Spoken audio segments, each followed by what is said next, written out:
How did your dad learn about the Death Ship, the cruise with the? Well, it was supposed to be a couple of days and ended up being much longer. Well, when this is one of the particularly unknown corners of the war in the Pacific, and indeed the Japanese leave it entirely out of their military records, and even the United States has not given it as a subject its own corner in our military archives.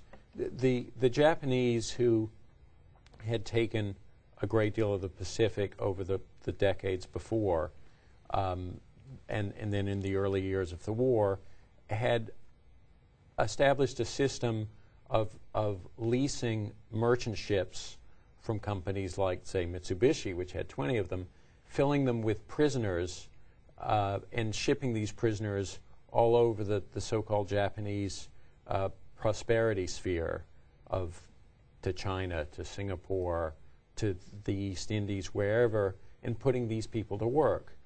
About 50,000 American and Allied prisoners during the war traveled by hell ship, as they were called familiarly, at one time or another. The 140,000 Japanese comfort women, you know, the enslaved prostitutes, all traveled this way. And the Asiatic slave labor were shipped around this way. My father, in interviewing Allied prisoners of war at one particular camp, naturally after he got through finding out what their years of imprisonment and slave labor in the coal mines had been, said, well, how did you get here? And he found, to his horror, that this story, which was essentially unknown to the American population at the time, that these men had, many of them, been shipped there in the cargo holds of these vessels.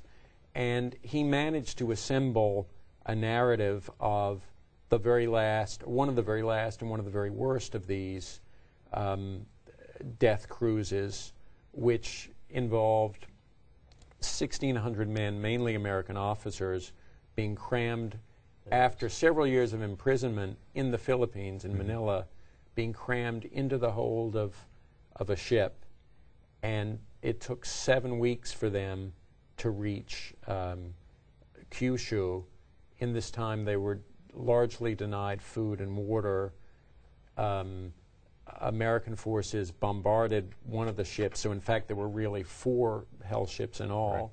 Right. And so of the 1,600, only about 200 actually made it to Japan.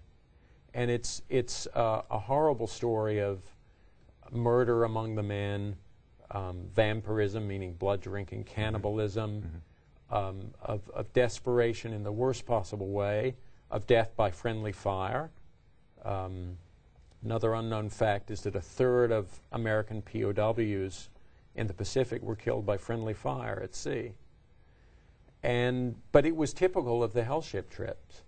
And so in any event, this story did get through because my father completed it after he left Japan and was now under the aegis of Admiral Nimitz, who led it through.